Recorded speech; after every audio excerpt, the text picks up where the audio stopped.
Shri Krishna, Shri Krishna, Shri Krishna, Shri Krishna.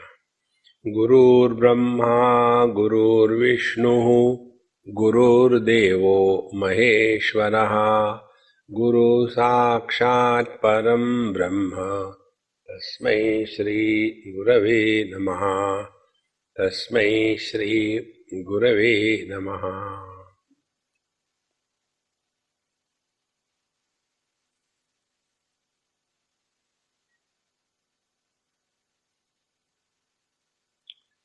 Sounds are heard by the ears.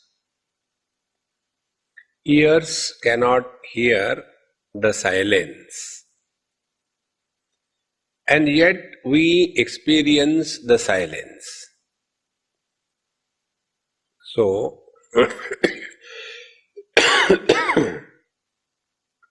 what is that because of which we are able to experience the silence? Because ears cannot hear the silence. So there has to be something, someone who is present even in the absence of the sound. So that one which is illuminating the presence of the sound as well as the absence of the sound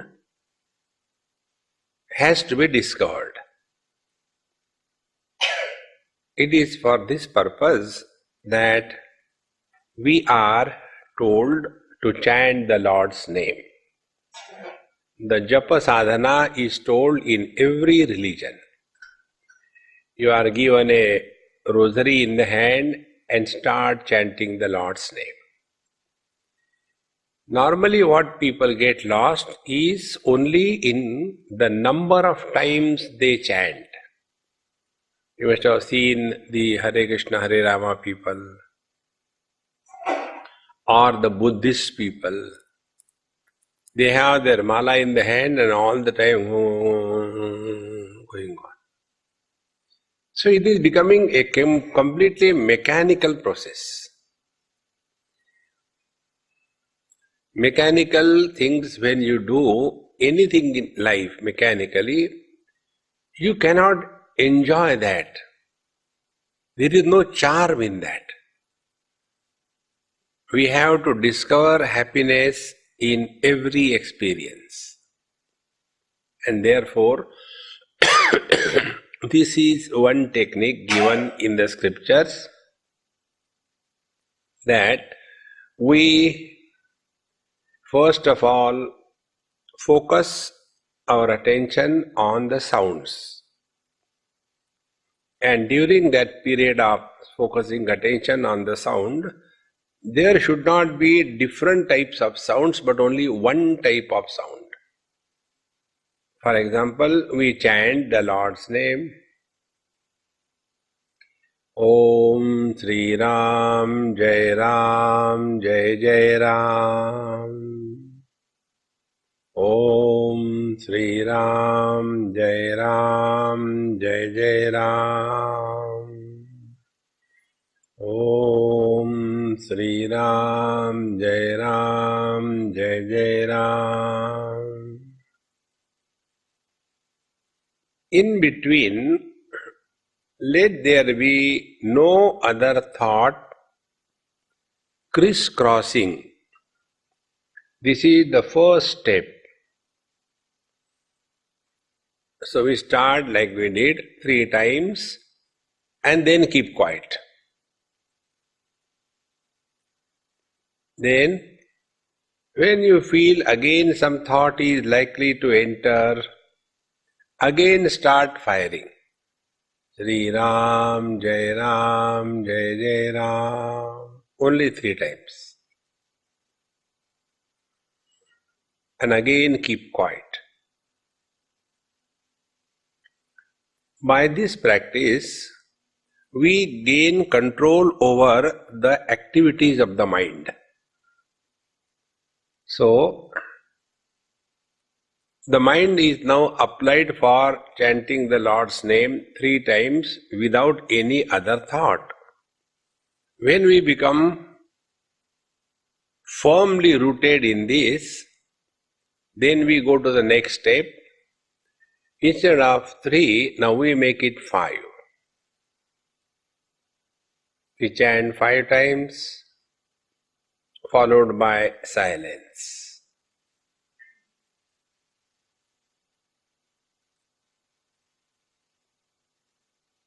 Then again 5 times, again silence.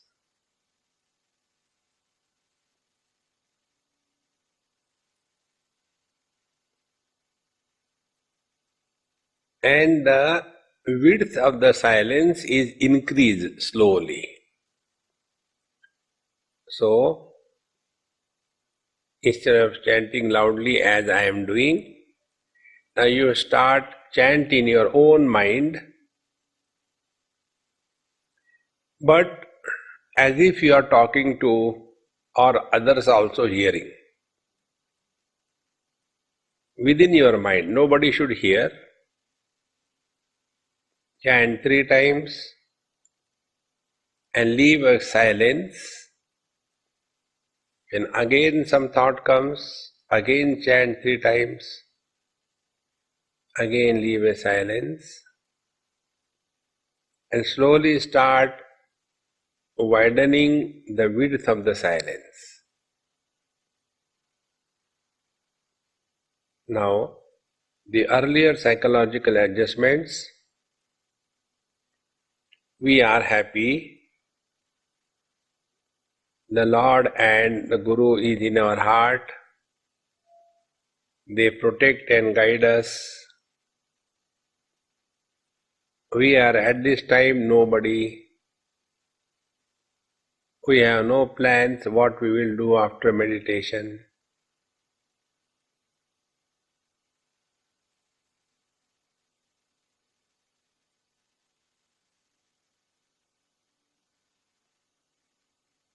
And in the present, we are now fully, wholeheartedly available.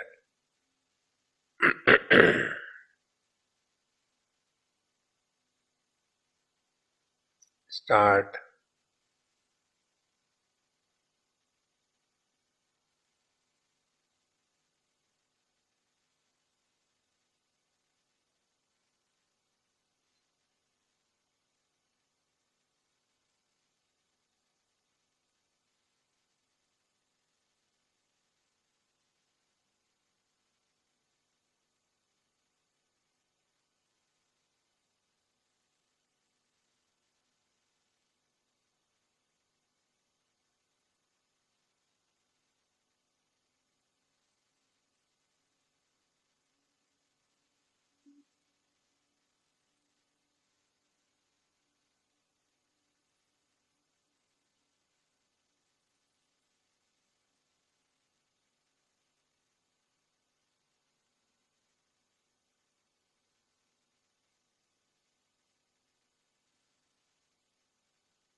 When you focus on the silence, even the most insignificant, minute sounds are heard.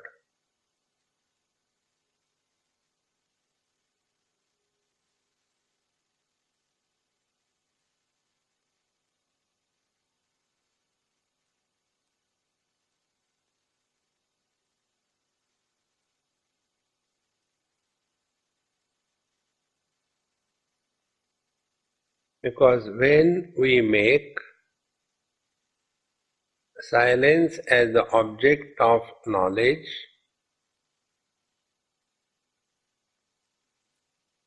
we have crossed the years,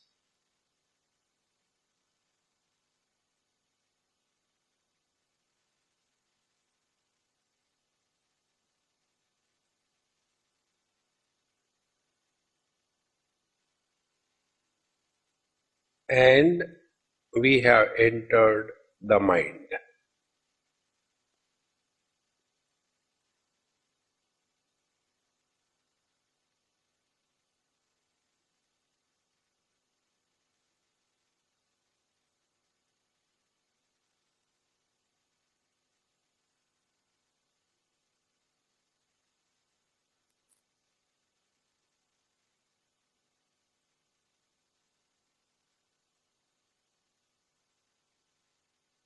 Having come to this stage,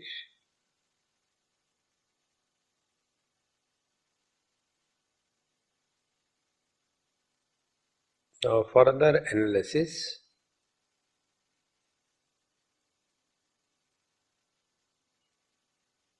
we eliminated the sounds as well as their absence.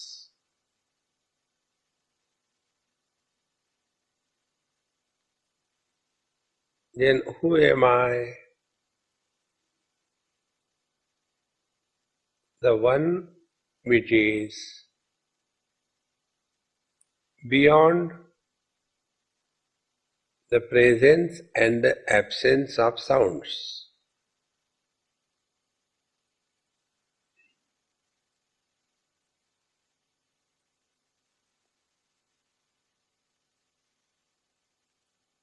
Now apply this conclusion. Do we have an option that I am present or I am absent? No.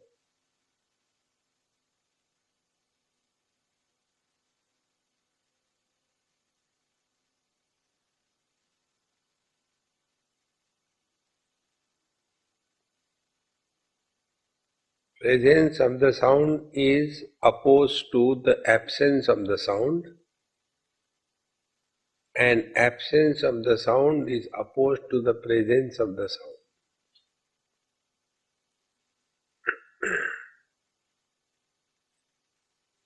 And we are not opposed to anything.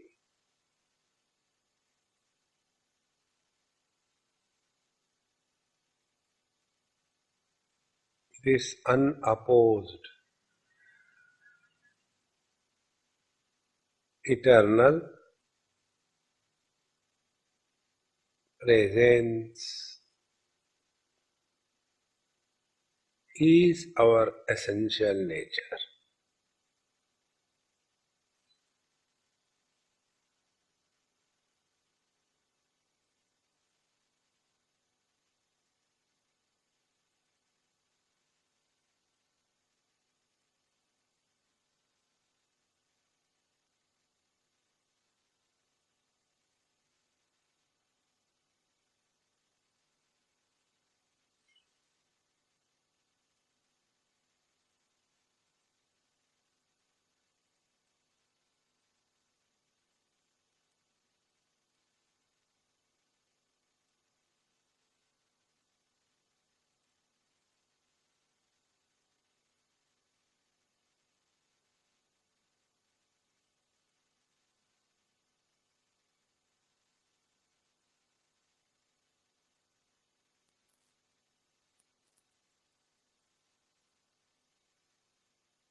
How do we know whether we have come back to our essential nature? Because there is nobody to whom you can ask.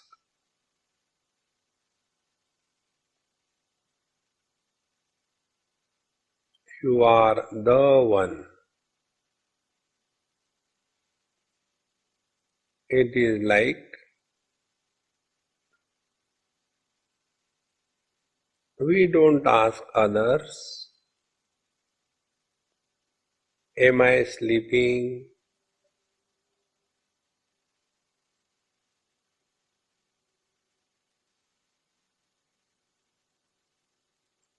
How do we know that we are sleeping?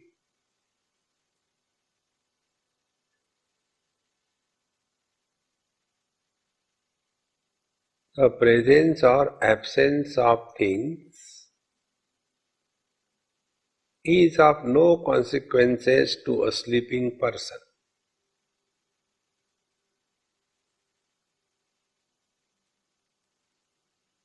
The honor or dishonor from the beings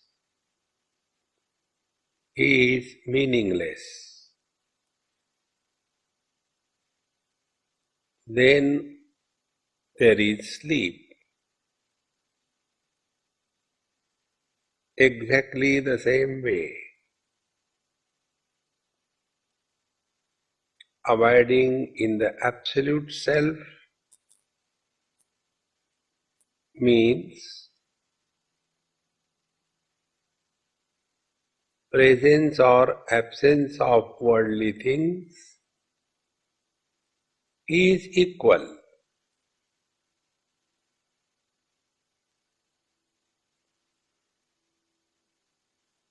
The things that are present do not add anything to me, and the things which are absent do not take away anything from me.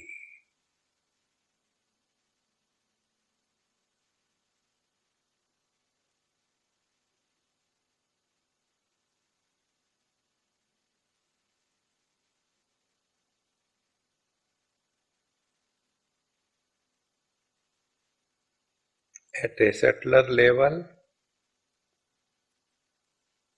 presence of the thoughts and absence of the thoughts is equal.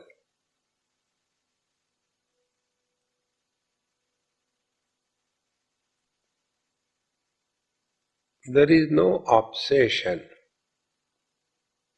chitta vritti nirodha. Why should we be afraid of the thoughts?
Because of the earlier momentum of thinking process, thoughts will come. We have to only remain indifferent.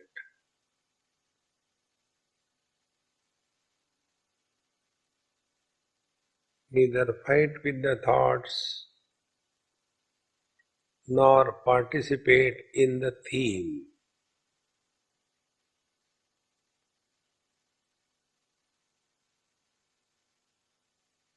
Just like the waves on the surface of the ocean, they come and die, but nothing happens to the ocean. In the same manner, on the ocean of consciousness, waves come in the form of thoughts, then the consciousness is called as mind.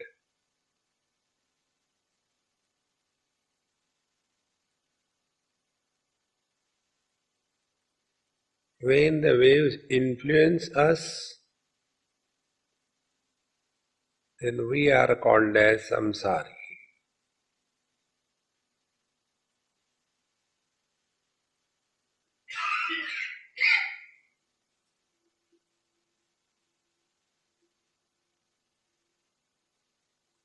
When the waves come and we don't get disturbed by the presence or absence of waves, then a Jivan Mukta is born.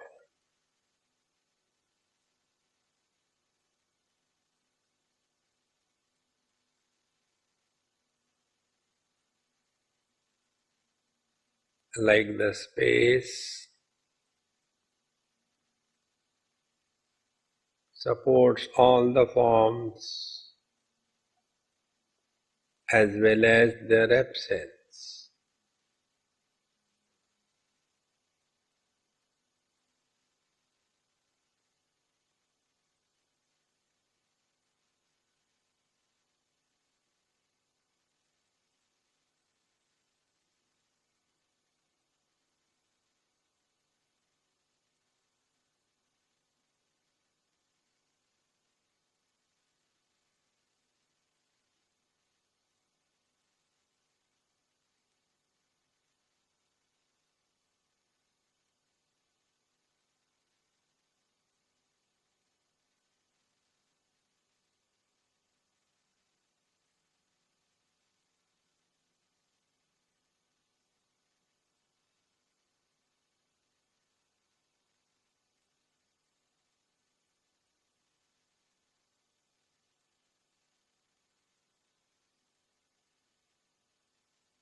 Now, even if there are some thoughts are passing through the mind,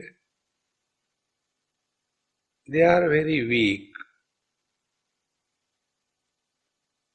They are the small ripples of old habits.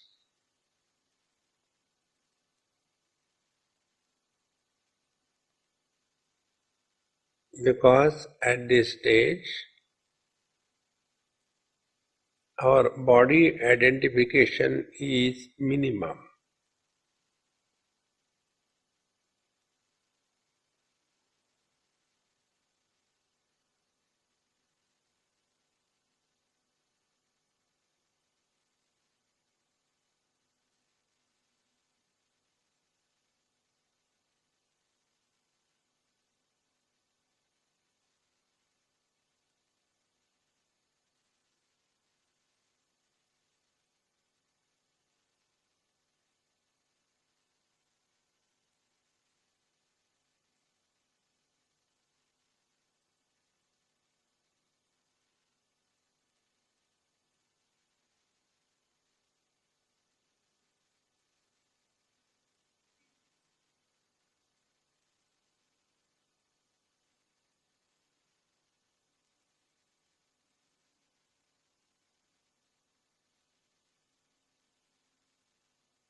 At the base of every thought,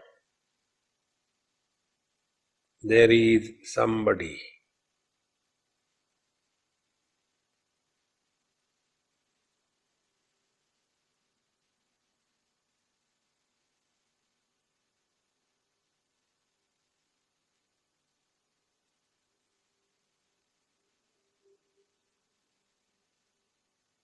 And when we inquire,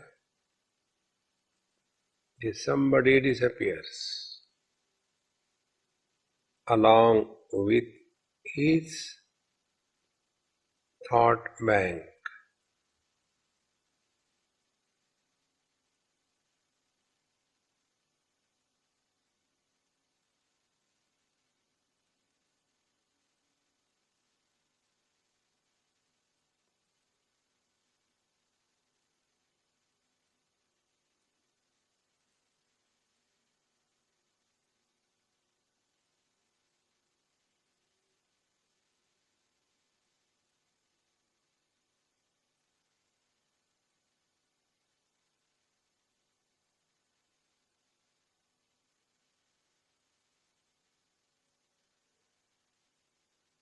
Take deep breath.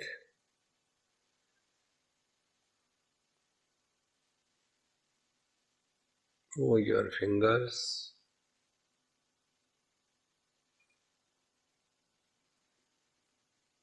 In this process, what exactly has happened is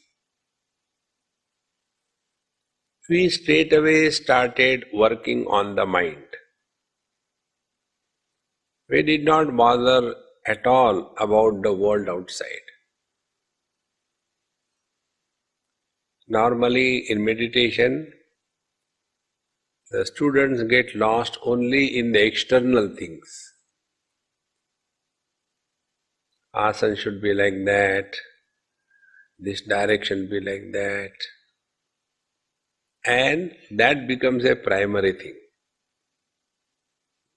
But in meditation, we are working on the mind and thereby trying to go beyond the mind. Because life is not lived by the body, life is lived through the body.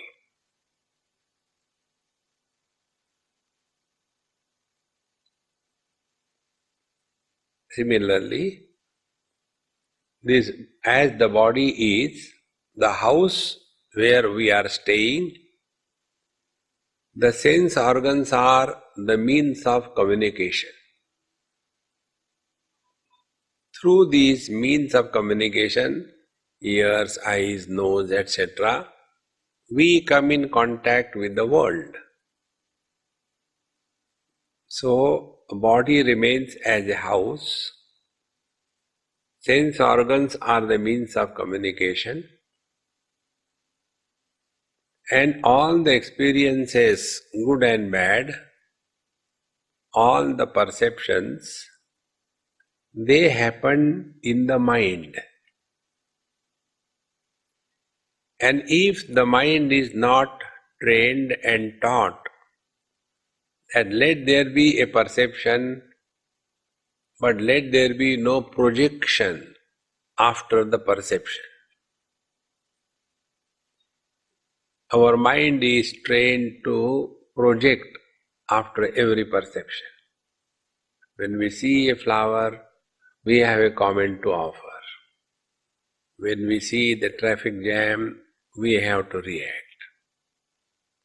When there is something very clean, quiet, there also the mind reacts. Oh, how quiet and peaceful it is. This is how we have trained our mind to react to everything in this world. This old habit of the mind has to be changed. And therefore, two things which we told earlier, try on this. Number one, do not get involved in anything or anybody.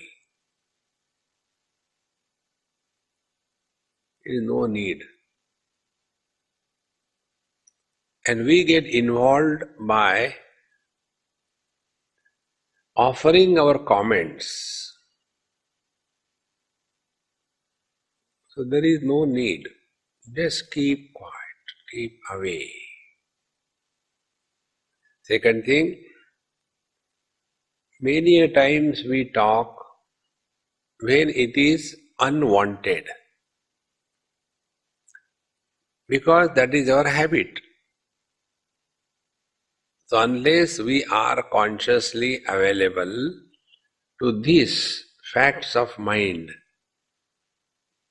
the mind will trouble us on the seat of meditation.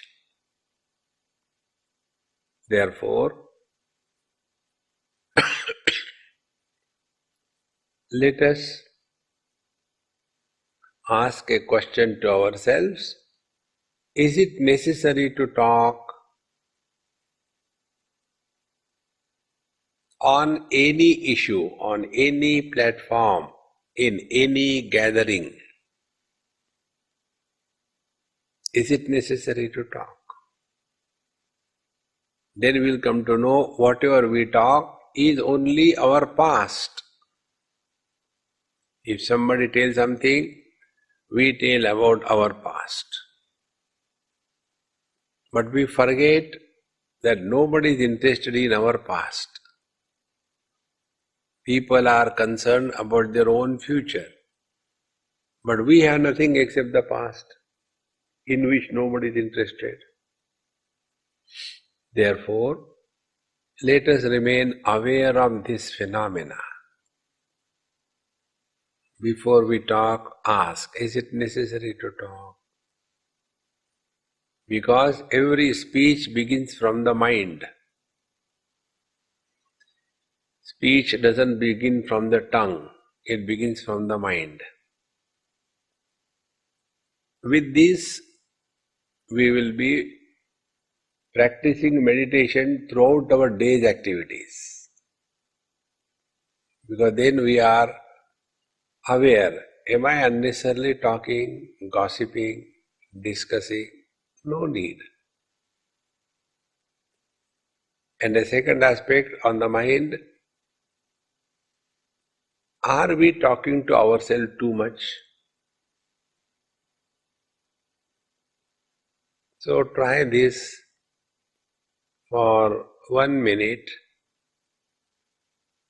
We don't talk to ourselves.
We will come to know that when we talk to ourselves, we talk about the future.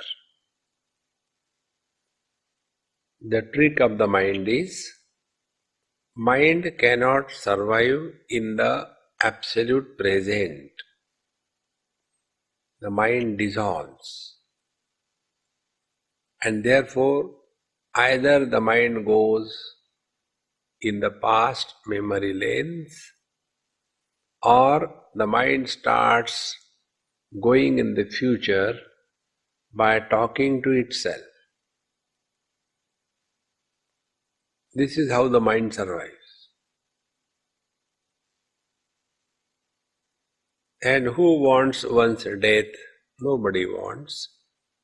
So the mind also doesn't want to die. And therefore, the mind keeps on running in the past or the future.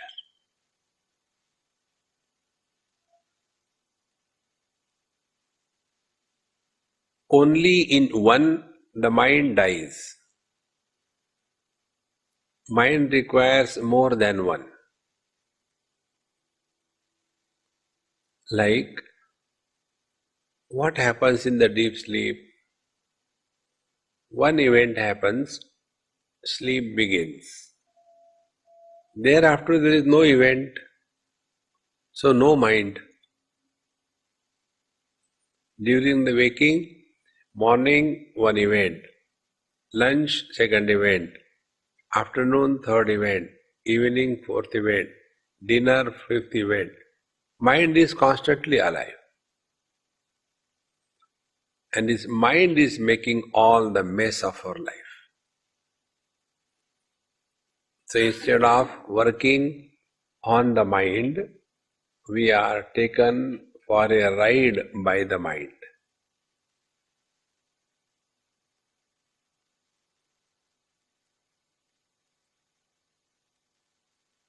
Control of the mind is not by force. Chitta vritti nirodha. There should be no thoughts in the mind. Only you say this and the thoughts begin. Then what is the meaning of control over the mind? Not the nirodha, not stopping the mind from thinking. No. That will lead to jada samadhi.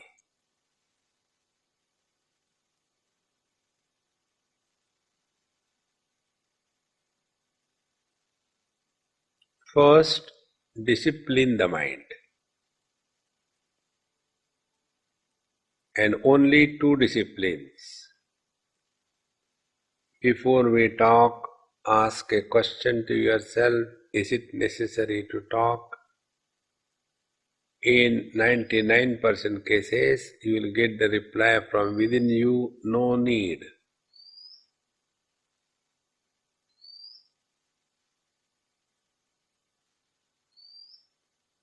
Second discipline, do not talk to yourself.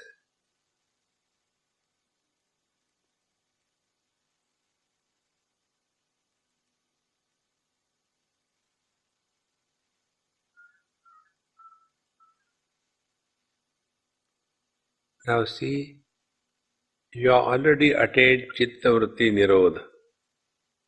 No thoughts.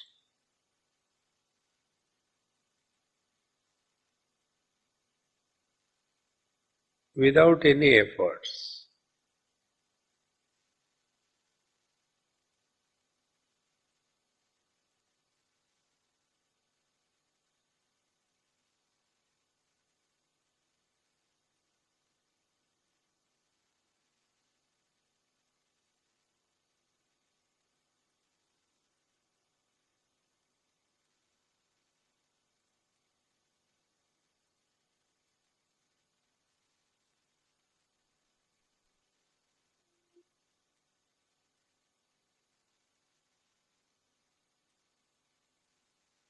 Then the second one, don't talk to yourself, meaning close the future.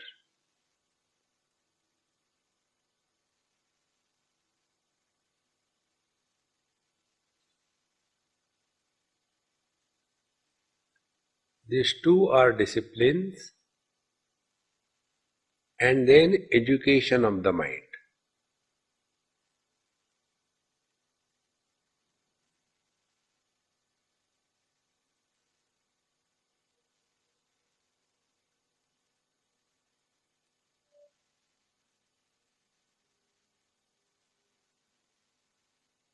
This education of the mind, we will deal with it exhaustively in tomorrow's concluding meditation.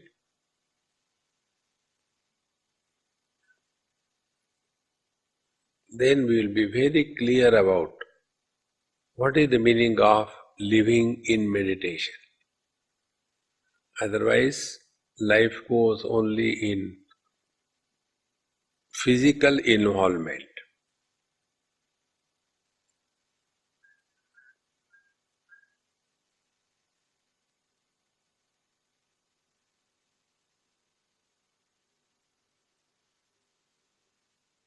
See the poise of your own being.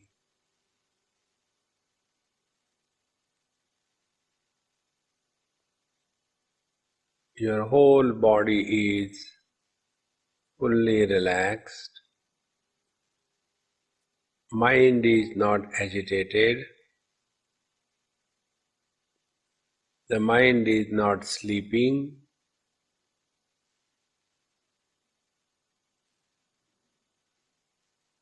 It has no hurry or urgency for anything in the future.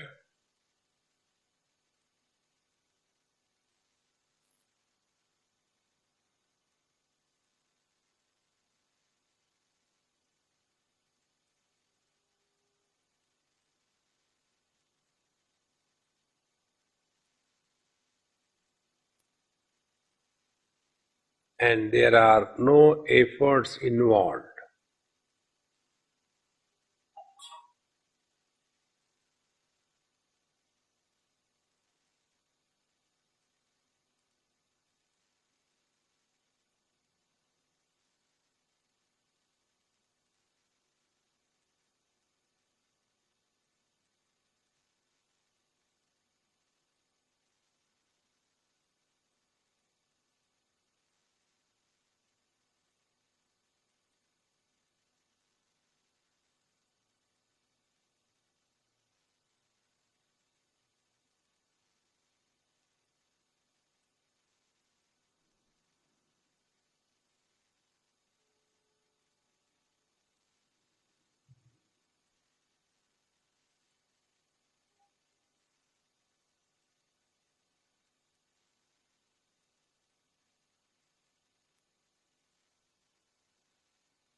This experience is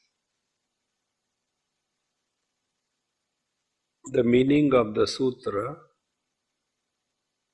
Prayatna Shaithilya Ananta Samapatibhyam. Effortlessness by merging in the infinite.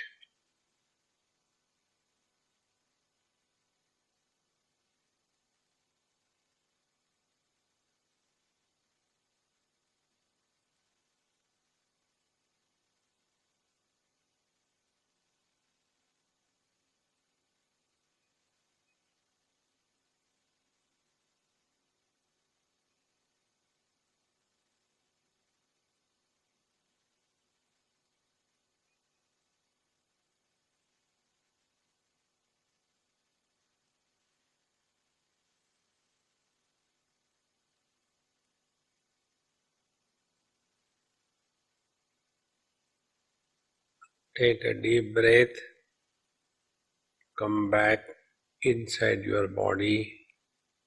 The world is outside and the samsara begins. Om Purnamadaha Purnamidam Purnat Purnamudachyate Purnasya Purnamadaya Purnameva Vashishyate Om Shanti Shanti Shanti Hari Om Sri Gurubhyo Namaha Hari Om